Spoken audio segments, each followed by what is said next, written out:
Drink your coffee, Bryce. Maybe your last one as a free man. Nick, you need to apologize to Bryce. My wife Elise stood in our kitchen doorway, arms crossed, wearing that expression I'd learned to recognize over 18 years of marriage, the one that meant I was about to get steamrolled by her particular brand of logic.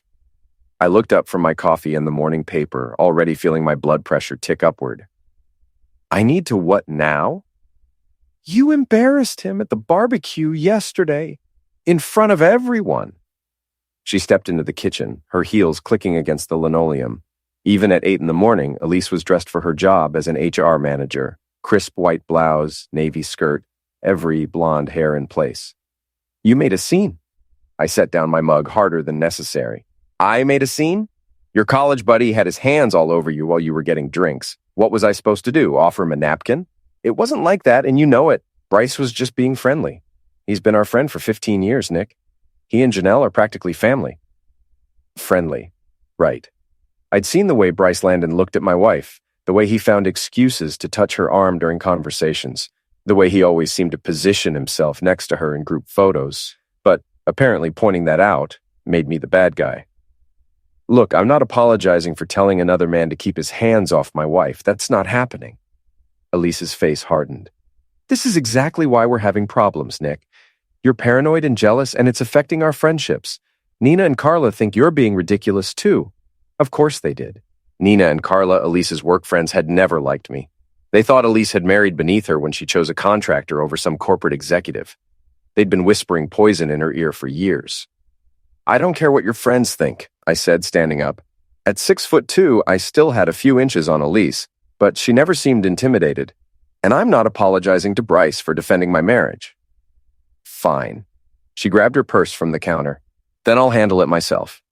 But don't expect things to go back to normal with our friend group. Actions have consequences, Nick. She walked out, leaving me standing in the kitchen with a bitter taste in my mouth that had nothing to do with the coffee. Through the window, I watched her get into her Honda Accord and drive away, probably heading to work early so she could call Bryce and smooth things over. Our son Liam wandered into the kitchen, his 16-year-old frame all elbows and knees, dark hair sticking up at odd angles. He grabbed a Pop-Tart from the cabinet and looked at me with eyes that were too knowing for his age. You and Mom fighting about Bryce again? We're not fighting, I lied. We're having a discussion about boundaries. Liam snorted. Right. Look, Dad, I don't know what's going on with you and Mom, but Bryce is a creep. I've seen how he looks at her. And at other women, too, when Janelle's not watching. Smart kid. Too smart, maybe.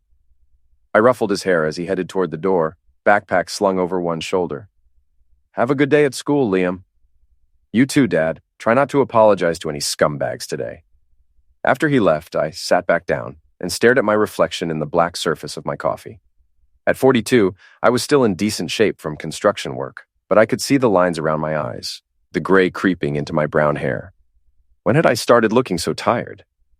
My phone buzzed. A text from Ray Murphy, my best friend and former Boston PD detective who now worked private security. Heard through the grapevine that you punched Bryce Landon at a barbecue. Please tell me it's true. I texted back. Didn't punch him, just told him to back off. Now, Elise wants me to apologize. Don't do it. Guy's been sniffing around your wife for years. Everyone can see it except her. That made me feel slightly better, knowing I wasn't completely crazy. Ray had good instincts about people.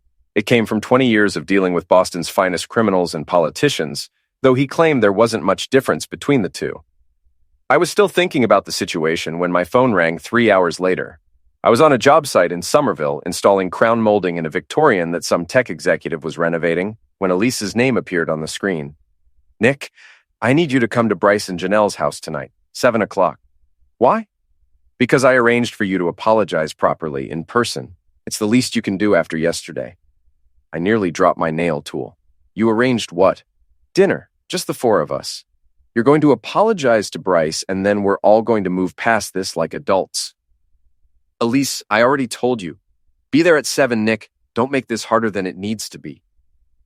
She hung up before I could respond. I stared at the phone for a full minute, feeling something cold and hard settling in my chest. She'd arranged a dinner without asking me, to force me to apologize to a man who'd been putting his hands on her. I called Ray. She did what? His voice carried that edge it got when he was pissed off. Nick, that's not normal wife behavior. That's someone who's already picked sides, and it ain't yours. Maybe I should just do it. Keep the peace. Screw that. You want my advice? Go to dinner. But don't apologize the way she expects you to. What do you mean? I mean apologize for exactly what you did. Nothing more, nothing less. Be specific, real specific, in front of Janelle. I thought about that for the rest of the afternoon. By the time 7 o'clock rolled around, I had a plan. The Landons lived in a colonial in Newton, the kind of house that screamed, "We have money and want you to know it." Bryce's real estate business had been good to them. Marble countertops, hardwood floors, a 3-car garage for his BMW, her Mercedes, and his weekend toy, a restored Mustang. Janelle answered the door, looking tired. She was a pretty woman, early 40s, with short auburn hair and intelligent brown eyes that seemed to take in everything. She worked as a paralegal and had always been the smarter half of the marriage, though she rarely got credit for it. "Hi, Nick. Elise is already here helping Bryce with drinks." Of course she was. I followed Janelle into their living room, where Elise and Bryce were standing close together at the wet bar, laughing about something. Bryce looked like he'd stepped out of a catalog. Khakis, polo shirt, perfectly styled hair that was probably held in place with more product than my daughter used. He'd been a decent athlete in college, and he still carried himself like the quarterback he'd never quite been. "Nick!" He turned toward me with a smile that didn't reach his eyes. "Glad you could make it. Elise was just telling me about your day. I'll bet she was." "Bryce, thanks for having me over." Elise shot me a warning look. Nick has something he wants to say. The room went quiet. Janelle sat down on the couch, looking between her husband and me with growing curiosity. Bryce straightened up, clearly expecting me to grovel. I took a deep breath and smiled. "You're absolutely right, Elise. I do owe Bryce an apology." I looked directly at him. "Bryce, I'm sorry for telling you to get your hands off my wife yesterday. I'm sorry for raising my voice when I saw you touching her waist and whispering in her ear while she was getting drinks. I'm sorry for suggesting that maybe you should remember you're married to Janelle when you're feeling up other men's wives at social gatherings." Bryce's face went white. Janelle's head snapped toward her husband like she'd been slapped. "And I'm especially sorry," I continued, "for not mentioning that I installed security cameras in our living room last month and they caught some very interesting footage of you two during the book club meeting 2 weeks ago.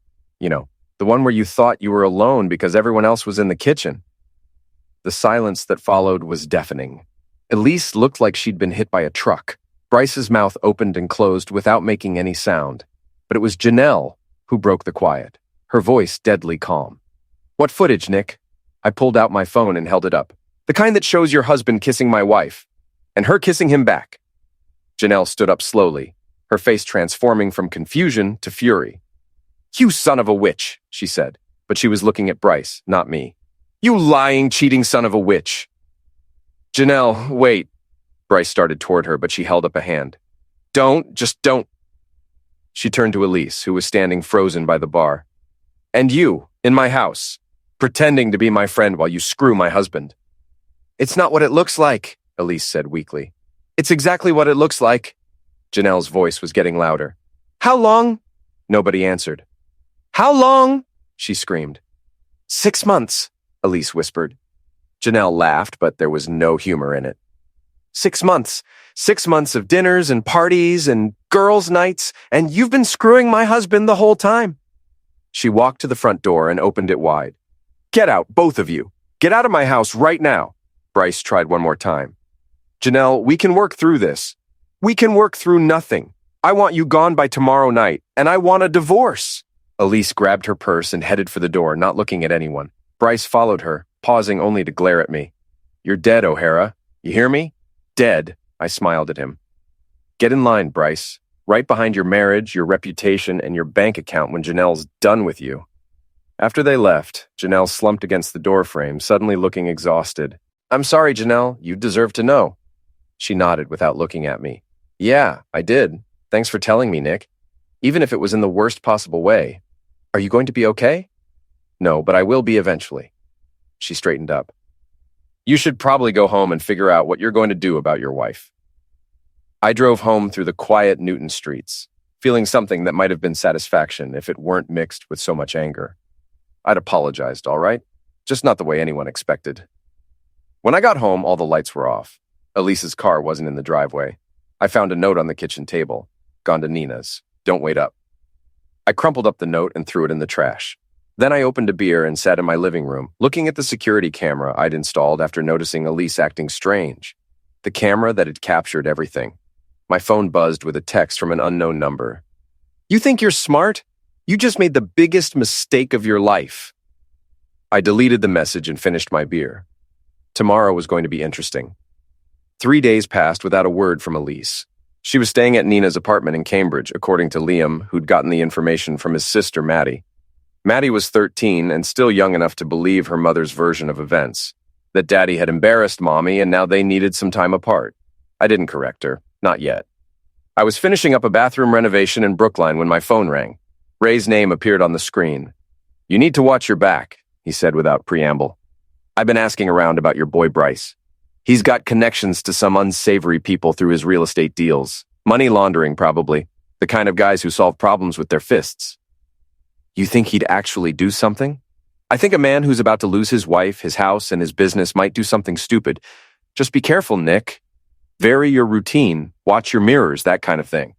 I promised Ray I'd be careful, but honestly, I wasn't too worried. Bryce was a coward who'd been sneaking around behind his wife's back for 6 months. He wasn't going to confront me directly. I was wrong. It happened Thursday evening as I was walking to my truck after finishing the Brookline job. The sun was setting, casting long shadows between the buildings, and the street was mostly empty. I was thinking about what to make for dinner. Liam was staying late for basketball practice, and Maddie was at a friend's house, when I heard footsteps behind me. I turned around just in time to see Bryce and another man approaching fast. The other guy was big, maybe 6'4", with the kind of build that came from serious gym time and possibly steroids. He had prison tattoos on his forearms and dead eyes. "Hey, Nick," Bryce said, trying to sound casual. "We need to talk." I backed toward my truck, keys ready. "We talked plenty the other night, Bryce. Don't think there's much left to say." "See? That's where you're wrong." The big guy moved to my left, cutting off my angle to the truck. "You cost me my marriage, my home, and probably my business. Janelle's lawyer is already freezing accounts." "That's what happens when you cheat on your wife. Actions have consequences, remember? Your words, not mine." Bryce's face twisted with rage. "You sanctimonious piece of garbage. You think you're better than me? You're nothing but a blue-collar loser who got lucky when Elise married down." The big guy was getting closer. I could see the bulge of brass knuckles on his right hand. This was about to get ugly. "Bryce, you don't want to do this. There are cameras on this street, witnesses." "Shut up," he nodded to his friend. "Teach him some manners, Tommy." Tommy moved fast for a big man, but I'd been in my share of construction site fights. I dodged his first swing and caught him with an uppercut that snapped his head back. But Bryce jumped on my back, and Tommy recovered quickly. A fist caught me in the ribs, driving the air from my lungs. Another one found my kidney, sending lightning bolts of pain through my body. I went down hard, tasting blood. Tommy's boot caught me in the stomach, then the ribs again. I curled up, trying to protect my head and organs while Bryce stood over me. "You should have just apologized like a good little husband," he panted. "Should have minded your own business." Tommy raised his foot for another kick, aiming for my head this time when a car horn started blaring. A rideshare driver had pulled over, his phone already out and recording. "Hey, I'm calling the cops. Get away from him." Bryce grabbed Tommy's arm. "Come on, we're done here." They ran for a black Escalade parked at the corner. I tried to get the license plate, but my vision was blurry, and they were moving too fast. The rideshare driver, a young guy with a Boston University sweatshirt, was already on the phone with emergency. "Don't move, man. Ambulance is coming." I wanted to tell him I was fine, but when I tried to sit up, the world spun sideways. There was blood in my mouth, and every breath felt like someone was stabbing me in the chest. The next few hours were a blur of paramedics, hospital corridors, and x-rays.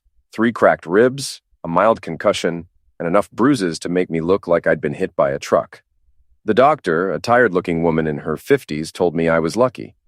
Could have been much worse. The ribs didn't puncture anything vital, and the head injury is minor. You'll be sore for a few weeks, but you should make a full recovery.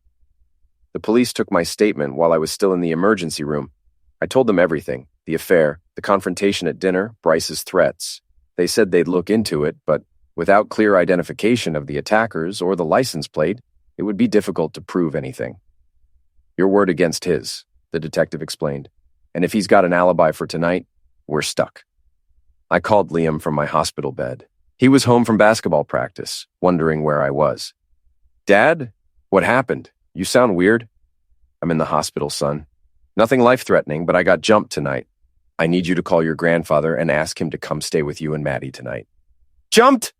Who jumped you?" His voice was rising with panic and anger. "I'll explain everything when I get home tomorrow. Just call Grandpa, okay? Was it Mom's boyfriend?" The question hit me like another punch to the gut. Liam knew. Of course he knew. Kids always knew more than adults gave them credit for. "We'll talk tomorrow, Liam. I promise." I spent the night in the hospital, drifting in and out of sleep between visits from nurses checking my pupils and asking if I knew what day it was. Every time I closed my eyes, I saw Tommy's dead stare and felt his boot connecting with my ribs. Ray showed up the next morning with coffee and a grim expression. "Heard about your little dance party last night. You get a good look at the big guy?" "Good enough. Prison tats, probably 6'4", built like a linebacker. Bryce called him Tommy. I'll ask around. Might be able to identify him through Bryce's business connections."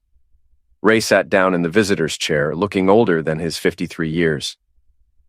"There's something else, Nick. Something you need to know." The way he said it made my stomach clench. "What?" "Drove by your house this morning to check on Liam. Elise's car was in the driveway. So was a BMW I'm pretty sure belongs to your buddy Bryce." I closed my eyes, feeling a different kind of pain than the physical beating had caused. "She brought him to our house, where our kids live." "Gets worse. Talk to your neighbor, Mrs. Chen. She said Elise came by yesterday with a locksmith, changed all the locks, told Mrs. Chen you'd moved out, and she was worried about security. The room seemed to tilt sideways. She locked me out of my own house. While you were in the hospital getting treated for the beating her boyfriend arranged." "Yeah." I tried to sit up, ignoring the fire in my ribs. "I need to get out of here. I need to get home." "Easy, Nick. Doctor wants to keep you another few hours for observation. And even when you get out, what are you going to do? Break down your own door?" He was right, but that didn't make it any easier. I was trapped in a hospital bed while my wife moved her lover into our home, around our children. The same man who'd had me beaten and left injured on a sidewalk. "There's one more thing," Ray said quietly. "Liam called me this morning. He's not at the house." "What do you mean he's not at the house?" "Kid packed a bag and left. Told his grandfather he wasn't staying there while Bryce was around. Smart kid. He's crashing with a friend from the basketball team." At least one of my children had inherited some sense. But the thought of Maddie alone in that house with Elise and Bryce made me sick. "I need to call her. I need to talk to Maddie." Ray shook his head. "Tried that already. Elise isn't answering her phone, and the house number's been changed." I stared at the ceiling tiles, trying to process everything that had happened in the last 12 hours. My wife had locked me out of my own home, moved in her lover, and was keeping my daughter from me. The same lover who'd arranged for me to be beaten and hospitalized. "Ray, I need you to do me a favor. Name it. I need you to find out everything you can about Bryce Landon. His business, his finances, his connections. Everything. Planning something?" I thought about Tommy's boot connecting with my ribs, about Elise changing the locks while I was unconscious in a hospital bed, about my 13-year-old daughter trapped in a house with the man who'd tried to destroy our family. Yeah, I'm planning something. The doctor released me that afternoon with a bottle of painkillers and strict instructions to take it easy. Ray drove me home, but we both knew I couldn't go inside. Instead, we sat in his car across the street, looking at the house I'd been paying a mortgage on for 12 years. It looked the same from the outside. Same blue shutters I'd painted last spring, same front porch where Liam had learned to ride his bike, same bedroom windows where I'd read bedtime stories to both kids for years. But it felt different now, occupied by strangers. "So, what's the plan?" Ray asked. I watched a shadow move past the living room window. Elise, probably making dinner for her new boyfriend in the kitchen where she used to make dinner for me. "First, I'm going to find a lawyer, a good one. Then I'm going to take back everything they stole from me. And then?" I smiled, tasting blood from where I'd bitten my tongue during the beating. "Then I'm going to teach them both about consequences." I spent 2 weeks living in a motel room on Route 1, surviving on takeout and pain medication while my ribs healed. Ray visited every day, bringing updates on his investigation into Bryce's business dealings and my ongoing legal situation. The lawyer Ray had recommended, Patricia Walsh, was a shark in a tailored suit who specialized in messy divorces. She'd taken one look at the hospital photos and the security footage from my living room and smiled like Christmas morning. "Your wife made several critical mistakes," she explained during our first meeting. First, she committed adultery, which Massachusetts courts still consider relevant in asset division. Second, she changed the locks on the marital home without legal justification while you were hospitalized. Third, she's allowing her paramour to reside in the family home with your minor child present. What does that mean for me? It means we're going to take her to the cleaners. I'm filing for divorce immediately, citing adultery and abandonment. We're also requesting immediate possession of the marital home and temporary custody of both children. What about Bryce having me beaten? Patricia's smile turned predatory. That's where it gets interesting. Ray's investigation turned up some fascinating information about Mr. Landon's business practices. It seems he's been using his real estate company to launder money for some very unsavory characters. The kind of people who don't appreciate having their financial arrangements exposed in divorce proceedings. 2 days later, I got the call I'd been waiting for. Patricia had filed all the paperwork, and we had a hearing scheduled for the following week.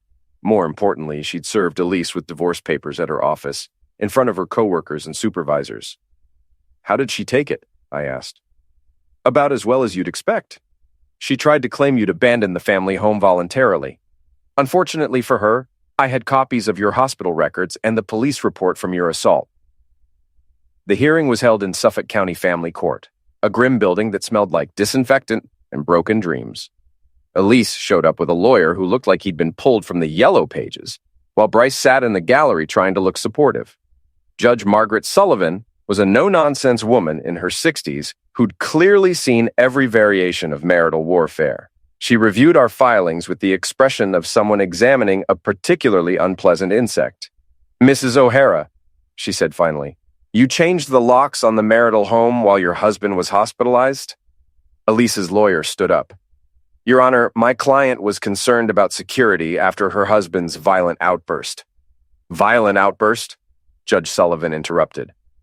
"According to the police report, Mr. O'Hara was the victim of an assault that left him with 3 cracked ribs and a concussion.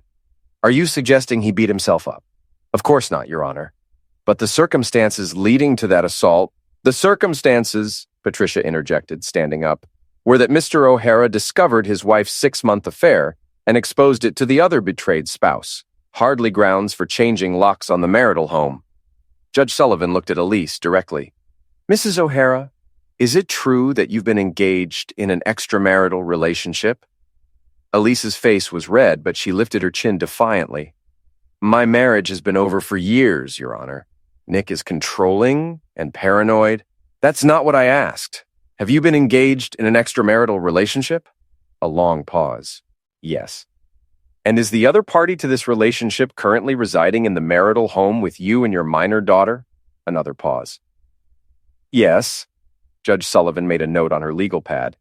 "Mr. O'Hara, do you have somewhere appropriate to live if I grant you possession of the marital home?" "Yes, Your Honor. It's my home. I've lived there for 12 years. "Mrs. O'Hara, do you have alternative housing arrangements?" Elise's lawyer whispered something in her ear. She nodded reluctantly. "I can stay with friends." "Good. Here's my ruling. Mr. O'Hara is granted immediate possession of the marital home.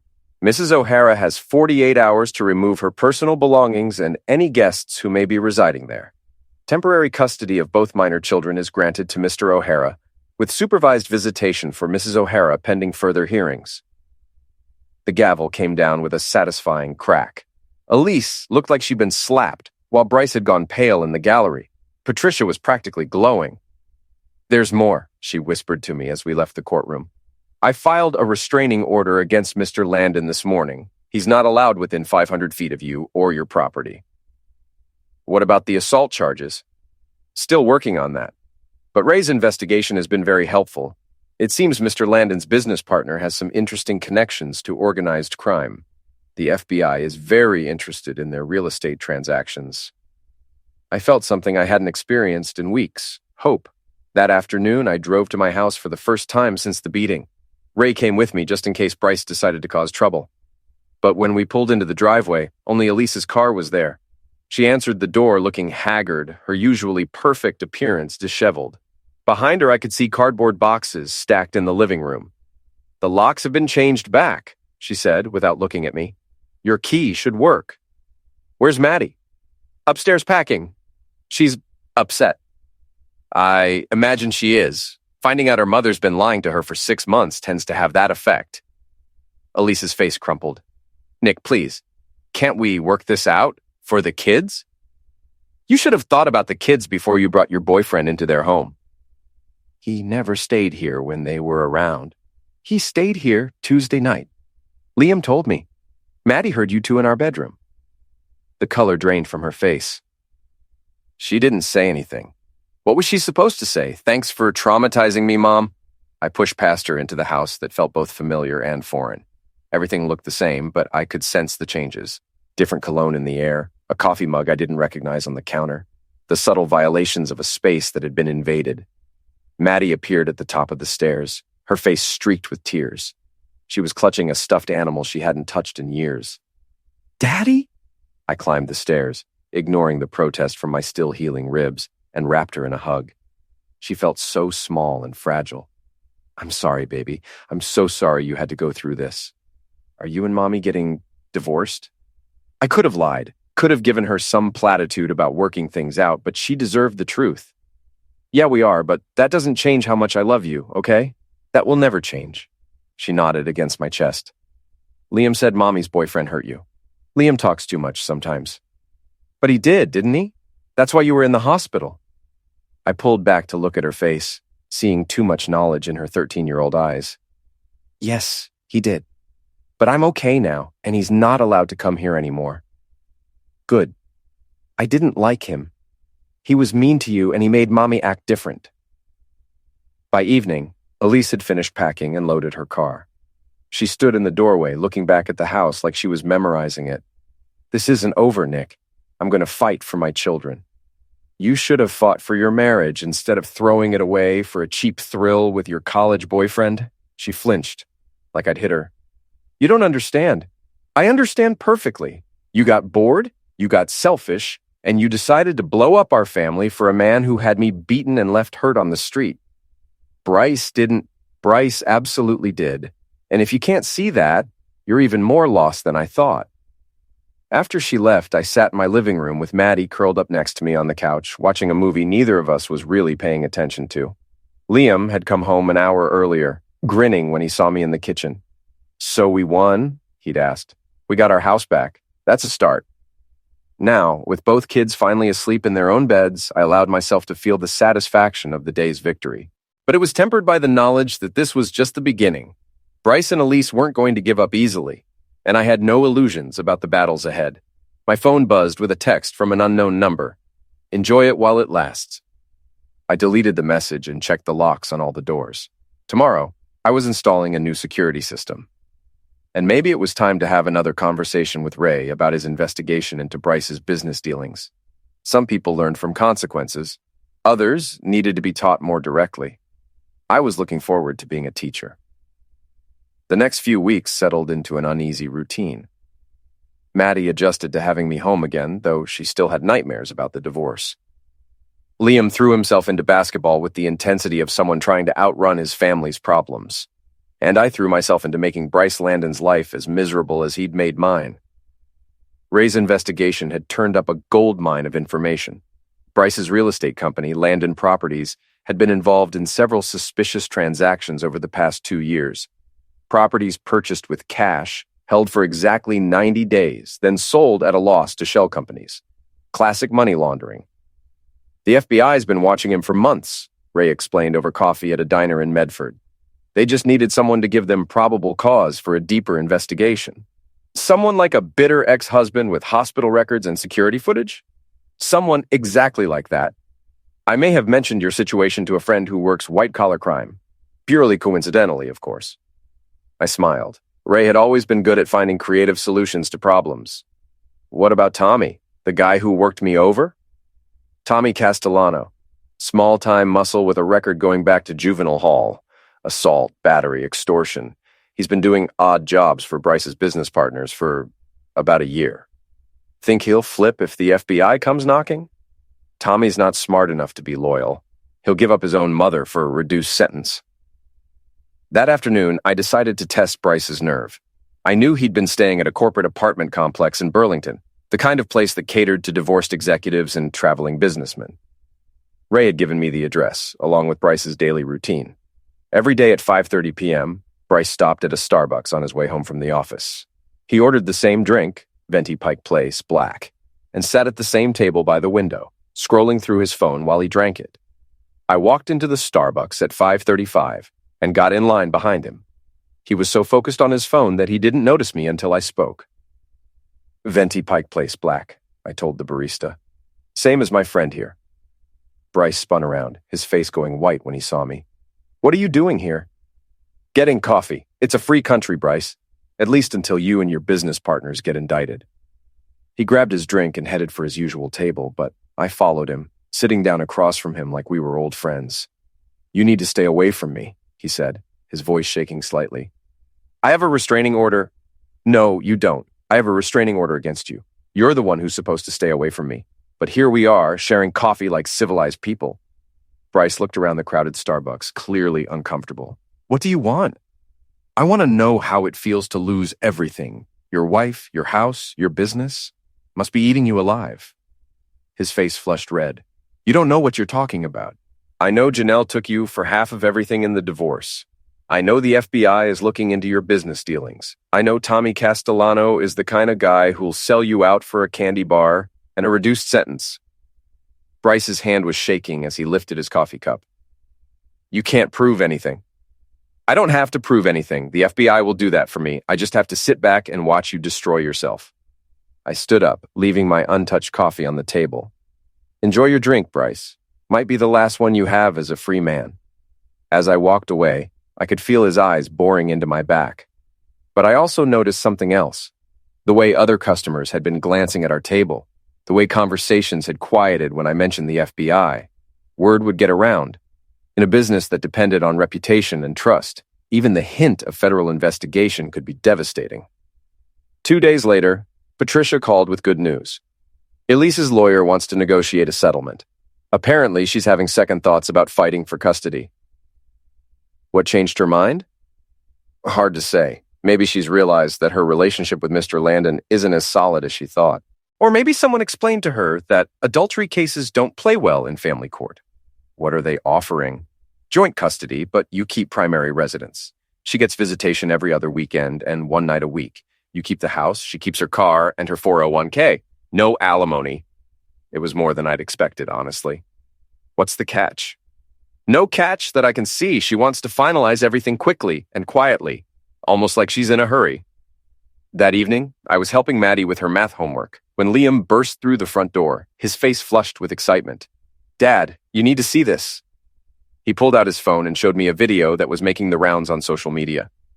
It showed Bryce's BMW being towed from the parking lot of his office building, while Bryce stood on the sidewalk arguing with two men in suits. FBI? I asked.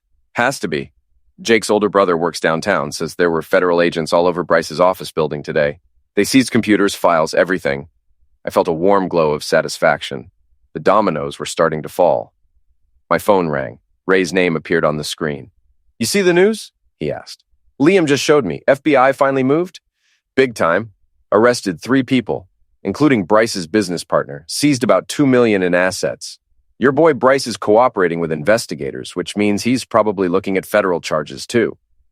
What about Tommy? Already in custody. Picked him up this morning on an outstanding warrant.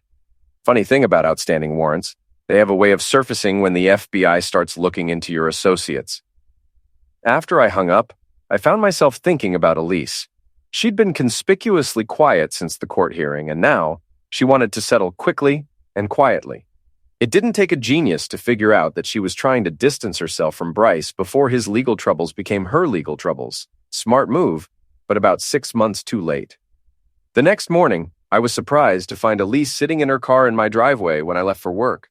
She looked terrible, dark circles under her eyes, hair unwashed, wearing the same clothes she'd had on 2 days earlier. She got out of the car as I approached my truck. Nick, we need to talk. If it's about the settlement, call Patricia. I'm not discussing legal matters without my lawyer present. It's not about the settlement. It's about Bryce. I stopped walking.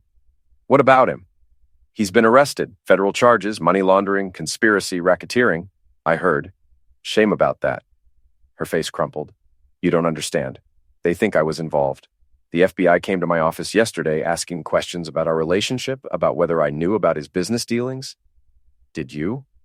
Of course not. I thought he was just successful at real estate. I didn't know he was laundering money for criminals. I looked at her standing there in my driveway, the woman I'd been married to for 18 years, and felt nothing but contempt. You didn't want to know. There's a difference. Nick, please. I made mistakes, but I never meant for any of this to happen. I never wanted you to get hurt. You brought a criminal into our children's home. You let him sleep in our bed, eat at our table, live in our house. You changed the locks while I was in the hospital getting treated for injuries his friend gave me. So forgive me if I don't believe you never meant for this to happen. She started crying, but I felt no sympathy. What do you want from me, Elise? I want you to tell them I didn't know anything. If they ask you about me, tell them I wasn't involved in Bryce's business. Why would they ask me about you? Because you're the one who exposed everything. You're the reason they started investigating him in the first place. I smiled. You're right. I am. So you'll tell them I didn't know? I got into my truck and rolled down the window.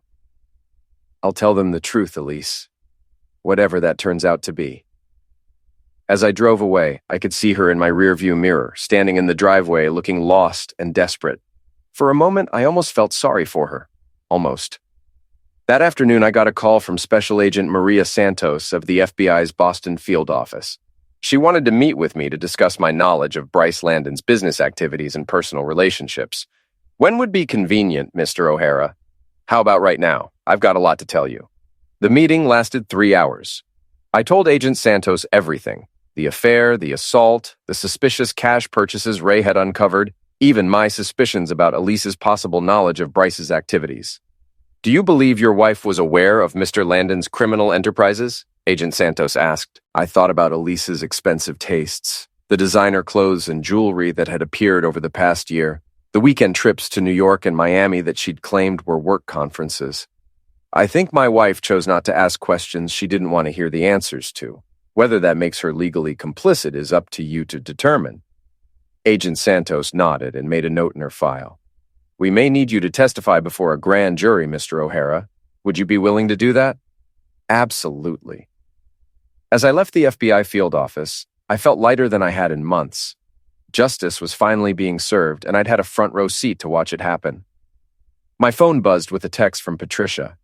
Elise signed the settlement agreement. Divorce will be final in 30 days. Congratulations. I was finally free. The divorce was finalized on a rainy Tuesday in October. I signed the papers in Patricia's office while Elise signed hers somewhere else, both of us eager to avoid any final confrontation. 18 years of marriage reduced to a stack of legal documents and a judge's signature. You should feel good about this, Patricia said as she walked me to the elevator. You got everything you wanted. The house, primary custody, and your ex-wife's boyfriend is looking at 20 years in federal prison. She was right.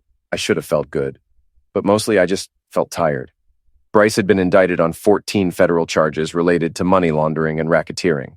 Tommy Castellano had flipped, giving the FBI a detailed account of not just my beating, but half a dozen other debt collection jobs he'd done for Bryce's business partners. Elise had avoided criminal charges, but her reputation was destroyed. She'd been fired from her HR job when the FBI investigation became public, and she was working part-time at a department store while living in a studio apartment in Somerville. The kids were adjusting well. Maddie had started seeing a counselor to help her process the divorce, and her grades were improving. Liam had made varsity basketball and was talking about college scholarships. Both of them saw Elise every other weekend, but the visits were awkward and strained. I thought it was over. I was wrong. It was a Friday night in November when everything came to a head. The kids were both home. Liam had finished basketball practice, and Maddie was working on a school project at the kitchen table. I was grading some estimates for a bathroom renovation when I heard a car door slam outside. Through the living room window, I saw Bryce getting out of a rental car. He was supposed to be in federal custody awaiting trial, but apparently he'd made bail.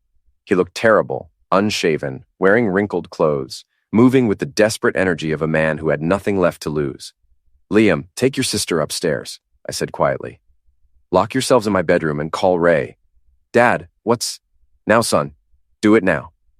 Liam took one look at my face and grabbed Maddie's arm. Come on, Maddie, we need to go upstairs. But I'm not finished with my project. Bring it with you. Move. They disappeared up the stairs just as Bryce started pounding on the front door. Open up, Nick. We need to talk. I grabbed my phone and dialed emergency, but I knew it would take at least 10 minutes for police to arrive. I also grabbed a baseball bat from the hall closet, Liam's old Little League bat that I'd kept for sentimental reasons. Go away, Bryce! You're violating your bail conditions by being here. I don't care about bail conditions. You destroyed my life. You cost me everything. The pounding got louder. I could hear wood splintering around the doorframe. My wife is gone. My business is gone. I'm looking at 20 years in prison because of you. Because of your own choices, I yelled back. You're the one who chose to launder money. You're the one who chose to have me beaten. The front door burst open, and Bryce stumbled into my living room. He had a tool in his hand, a small Colt that shook as he pointed it at me.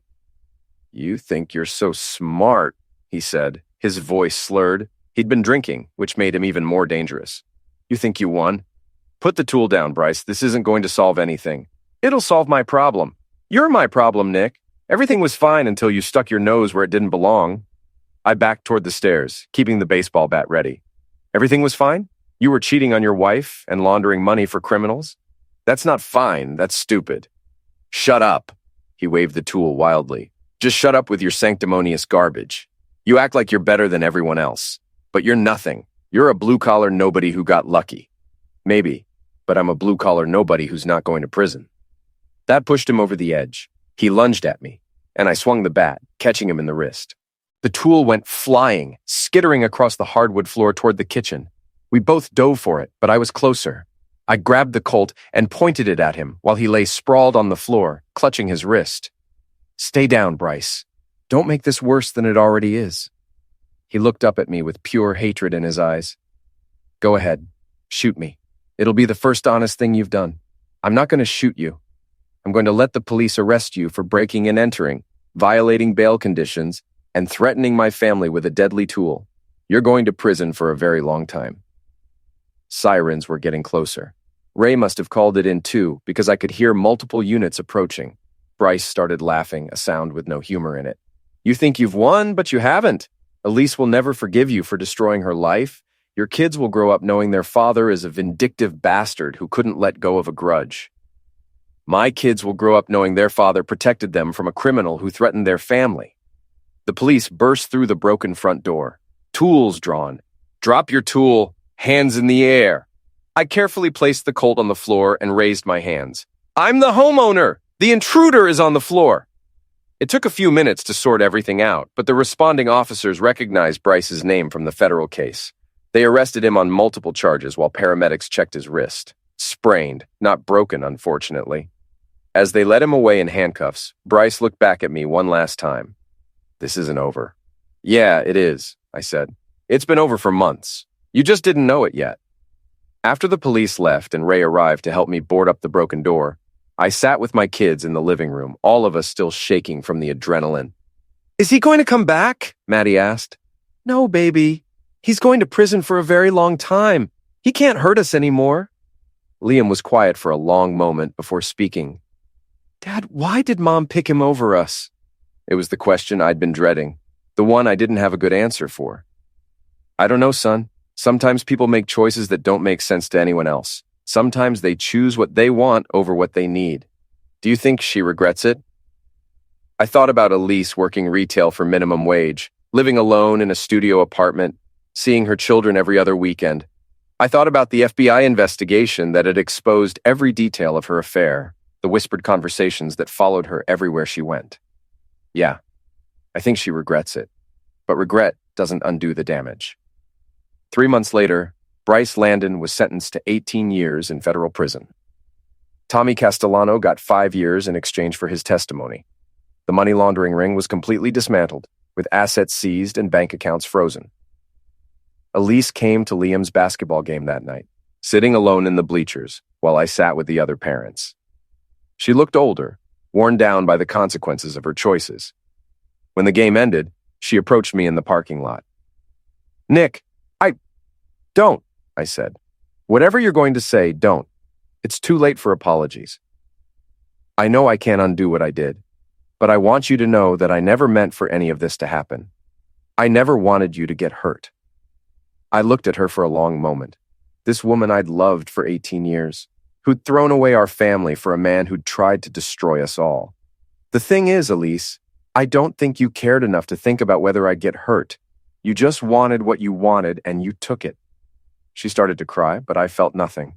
No anger, no sadness, no sympathy.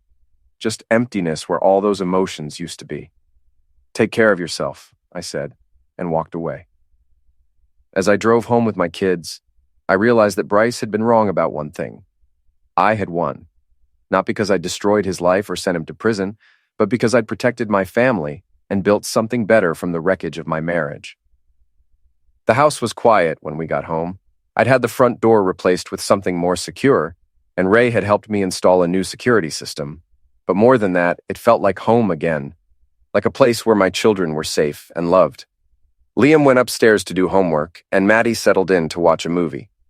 I sat in my kitchen, looking out at the backyard where I'd taught both kids to throw a baseball, where we'd had birthday parties and barbecues and all the small moments that make up a life. My phone buzzed with a text from Ray. Heard Bryce got 18 years, justice served. I texted back, justice served, case closed. But as I sat there in the quiet house, I realized it wasn't really about justice. It was about consequences. Bryce had made choices, and those choices had consequences. Elise had made choices, and those choices had consequences too. And I had made the choice to fight back, to protect what mattered most, to refuse to be a victim. That choice had consequences as well, good ones. The doorbell rang, interrupting my thoughts. I looked through the security camera and saw a delivery driver with a package. I opened the door cautiously, but it was just a delivery from Amazon, something Maddie had ordered for a school project. As I signed for the package, I realized I wasn't looking over my shoulder anymore. Wasn't checking my mirrors for black Escalades or jumping at unexpected sounds. For the first time in months, I felt truly safe. The delivery driver left, and I locked the door behind him. Through the living room window, I could see Mrs. Chen working in her garden next door, and the Peterson kids playing basketball in their driveway across the street. Normal, suburban life, the kind of peaceful existence I'd almost lost. Upstairs, I could hear Liam on the phone with friends, and Maddie laughing at something on TV. The sounds of my children being children, not worrying about adult problems or sleeping with one ear open for trouble. I walked through my house, checking the locks one more time before bed. But it wasn't fear driving the routine anymore. It was just good sense, the kind of precautions any responsible father takes to protect his family. In my bedroom, I found a note Maddie had left on my pillow. Thanks for keeping us safe, Dad. I love you. I folded the note and put it in my wallet next to the picture I carried of both kids. Tomorrow was Saturday, and we were going to spend it together. Maybe catch a movie or work on the treehouse I'd been building in the backyard, or just hang out and be a family. A smaller family than we used to be, but a stronger one. A family that had been tested and survived. A family that understood the difference between what we wanted and what we needed. I turned off the lights and settled into sleep, listening to the familiar sounds of my house settling around me. Outside, it was starting to snow, the first snow of the winter, covering everything in clean white silence. In the morning, I'd wake up in my own bed, in my own house, with my children safe under my roof. Bryce would wake up in a federal prison cell, facing 17 more years of the same. Elise would wake up alone in her studio apartment, living with the consequences of her choices, and I would wake up knowing that sometimes, when you're pushed far enough, the underdog doesn't just bite back. Sometimes the underdog wins,